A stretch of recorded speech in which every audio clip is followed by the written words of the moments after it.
دا د مایکروسافټ ورډ مین انټرفیس ته. بیا مین انټرفیس چې کوم دا هغه د یو څو برخو څخه جوړ شوی چې دغه څو برخې د آی ډي ای یا انټیګریټډ ډیولپمنټ انوایرمنټ په نوم باندې یادېږي. لنډ نوم یې آی ډي ای او مکمل نوم یې څه ده؟ انټیګریټډ ډیولپمنټ انوایرمنټ. دا یې مکمل نوم ده. زه تاسو ته د دې دغه چاپېریال یا دغه انوایرمنټ چې کوم ده دا تشریح کوم. هرې برخې ځان ته نوم درته ښیم، تاسو به دا نومونه درسره یاد کړئ. لومړی راځو د هغې لومړی برخه چې کومه ده هغه د څه په نوم باندې یادېږي؟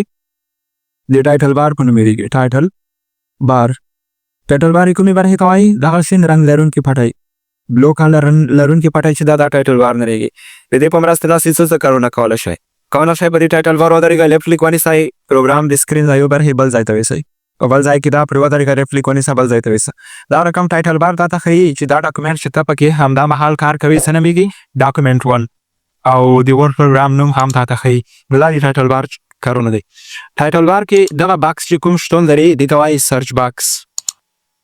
سرچ باکس ورته وایي. مخکې پروګرامونو کې په مخکې ورژنو د ورډ کې سرچ باکس شتون نه لرلو. د دې په ځای باندې په 2014 2019 دې ورژنو کې یو فیچر شتون لره چې هغې ته وایي ټیل می فیچر. ټیل می فیچر.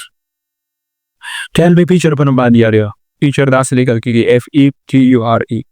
ټیل می فیچر جو همدغه سرچ باکس ته ورته کار کول. صرف توپیر دا و چې سرچ باکس چې دا په ټایټل بار کې راغلی ده او ټیل می فیچر چې هغه په دې ټیبز بار کې د ټیبونو څخه وروسته دې ځای کې شتون لره. نورې کار د هغې د دې دواړو یو ده. سرچ باکس کار اوس چې شی ده، د سرچ باکس کار دا ده چې که چېرته تاسې مایکروسافټ ورډ پروګرام کې کار کوئ، یو آپشن له تاسې څخه بېدرکه شي، نه شي پیدا کولی، نو دا سرچ باکس تاسو سره د دې آپشن په پیدا کولو کې مرسته کوي. فرض کړه زه غواړم دې ځای کې د مرجن په نوم باندې یو آپشن پیدا کړم. مرجن په نوم آپشن په دې لای او ټیب کې ده. وګوره دغه ده. خو تاسې وکتل دا ټول ټیبونه یو خوا بل خوا پسې وګرځېدې، پیدا دې نه کړ، نو ته ضرورت نه لري چې دې پسې ډېر وګرځي یو خوا بل خوا. سرچ ته راشه، دلته یې نوم ورته ولیکه مارجنز.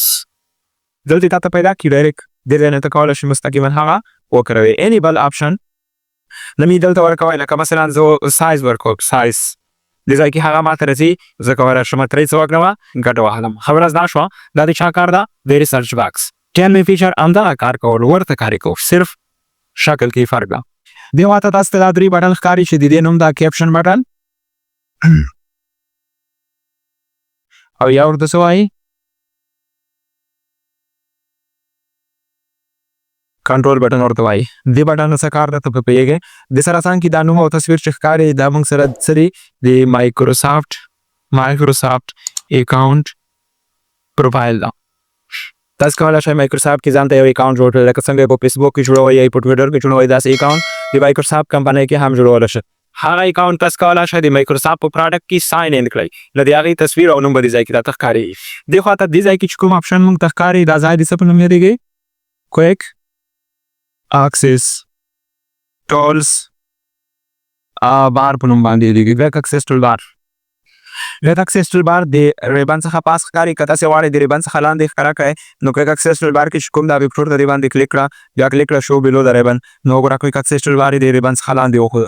بېرته که پاس خیال غواړئ، همدغه ویکټور کلیک شو اباو د ریبن کلیک پاس به یې وښیي. کویک اکسس ټول بار ته دا نوم ځکه ورکړی چې تاسې کولی شئ کویک اکسس ټول بار ته له هر ټیب رسیدګي وکړئ.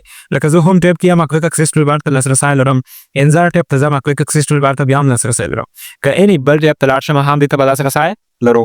مګر هوم ټیب کې د پاراګراف ګروپ چې کوم کمانډ وي، دې ته اوس د میلینګ ټیب نه زه لاسرسی لرلی شم یا بل ټیب نه لرلی شم، نه. نو دې ته ځکه د کویک اکسس ټول بار نوم ورکړی شوی چې هغه کمانډ چې دلته دی له هر ځای ورته لاسرسی کولی شئ. دې کې باید ډیفالټ 3 کمانډونه وي. څو کمانډونه وي؟ 3 چې یو د هغوی څخه سیو ده، بل انډو دی او بل څه ده؟ ریډو. دا 3 کمانډ دلته دي. که ته غواړې یو بل کمانډ دې ته ورزپا کړې، نو طریقه دا ده، په دې ویکټور باندې کلیک کړئ، اوپن ورزپا کوو، کلیک په اوپن باندې وکړئ. دا وګوره اوپن کمانډ دلته اضافه شو. که غواړئ ترې لرې کړئ، طریقه دا ده چې په دې ویکټور په کلیک کړئ، د اوپن کمانډ چیک مارک به درکړي، دا به لرې شي. خو د لیست کې وګورئ زیات کمانډونه نه دي، په شمار یو څو کمانډ دلته په دې لیست کې دي. که دې نه بهر د کوم بل کمانډ غواړئ د کویک اکسس ټولبار د اضافه کړې طریقه دا ده، په هغه کمانډ باندې به رایټ کلیک کړئ، لکه فنټ کلر زه ور اضافه کوم، رایټ کلیک پرې وکړه، بیا کلیک کړه اډ ټو کویک اکسس ټولبار، د سره به دا څه شي دلته به اضافه شي. بیرته باندې له دې ځایه لرې کړئ، رایټ کلیک پرې وکړئ، بیا کلیک کړئ ریموو فرام کویک اکسس ټولبار، د سره دا له کویک اکسس ټولبار څخه ختم کیږي. کویک اکسس ټولبار څخه لاندې چې موږ ته کوم یو بار ښکاري دې ته وایي ټیبز بار. دا بار څه نومیږي؟ دا د ټیبز بار ده، د ټیبونو پټی ده. په ټیبونو پټی کې چې کوم ټیبز ښکاري لکه ہوم ټیب ده، انسرټ ده، ډرا ده، ډیزاین ده، لایاوټ، ریفرنسز، میلینګ، ویو، ریویو، ډیولپر او هیلپ، هر یو ته ټیب وایي. هر ټیب د مختلفو کمانډونو لرونکی ده. کله چې په هغه ټیب باندې کلیک کړئ د هغه مربوطه کمانډونه لاندې تا ته ښکاري. د کوم ځای کې چې دغه کمانډونه تا ته ښکاري دې ځای ته ویل کېږي ریبن. دا ځای څه نومیږي؟ ریبن په نوم یادېږي، RIBBON. ریبن معنا ده پښتو کې پټی. نو دا ځای چې دا کمانډز پرې ځای پر ځای شوي دي دا د پټی شکل لري، دې وجې نه د ریبن نوم ورکړل شوی ده.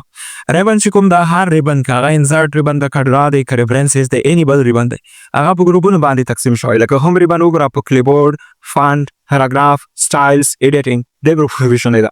داسې راشه انسرټ هم همداسې په ګروپونو ویشلی ده. داسې ورپسې راشه ډیزاین، اینی هر ټیب یې څه ده په همداسې ګروپونو باندې تقسیم کړی ده. هر ګروپ کې ریلیټډ کمانډ سره یو ځای شوي. مربوطه کمانډونه داسې چې د هغوی دندې څه دي سره ورته دي، یو بل پورې تړلي دي، هغه په یو ګروپ کې راجمع کړي دي. ورپسې موږ تاسې د ریبن څخه لاندې دغه خط کش شوي دي، دې ته څه وایي؟ رولر ورته ویلی کېږي.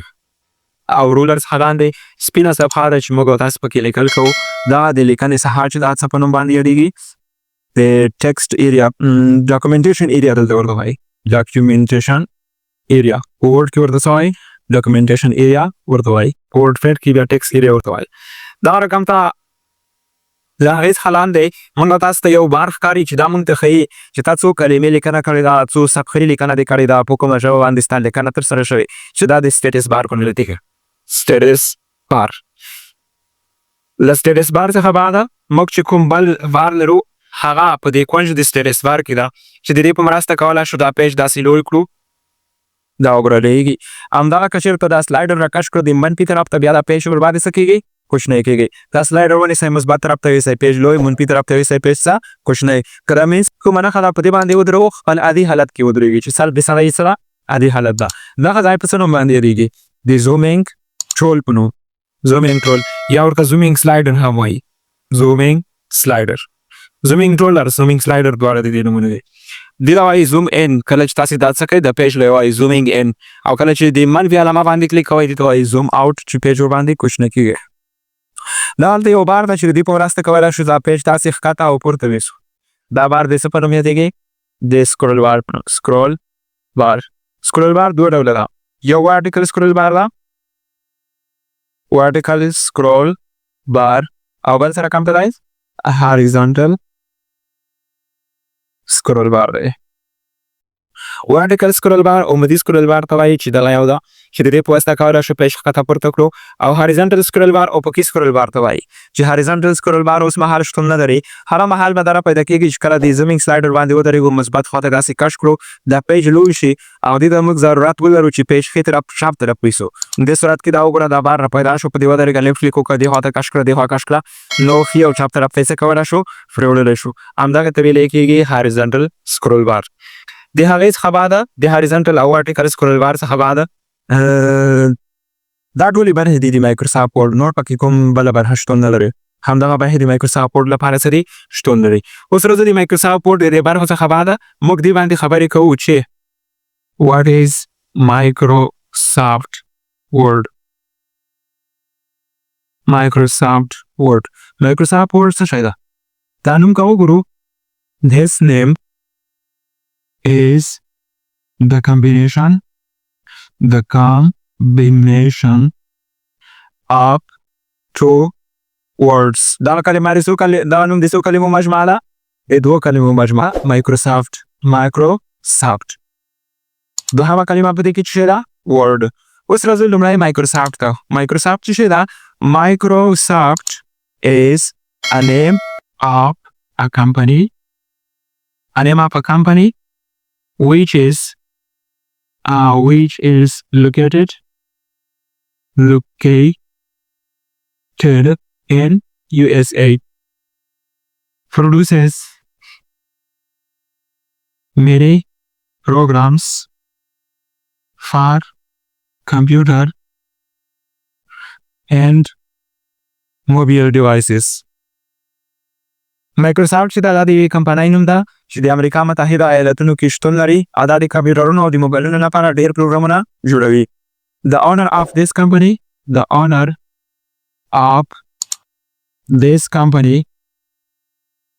is Bill Gates. د دې کمپنۍ مالک څوک دی؟ بیل ګیټ دی. دا موضوعات مو زده شول. راځو ورډ ته. What is word?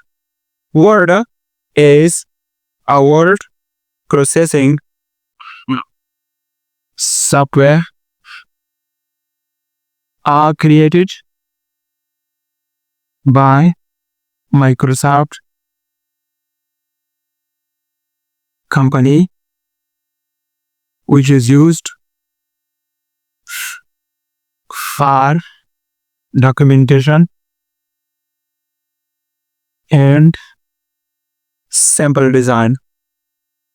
Word چې دا د مایکروسافټ کمپنۍ په واسطه باندې جوړ شوی یو پروګرام دی چې دا ورډ پروسیسینګ پروګرام دی. Word is a word processing program. Word سره کوم پروګرام دی؟ word processing program created by Microsoft company. د مایکروسافټ کمپنۍ په واسطه جوړ شوی دا use for documentation and simple design. د لیکنې او د ساده ډیزاینونو لپاره استعمالي دی. د څه شي لیکنې لپاره؟ کتابونه، اخبارونه، مجلې، داسې مقالې، دا ټول شیونه چې هغه موږ تاسې لیکو د مایکروسافټ ورډ په واسطه هغه لیکل کېږي.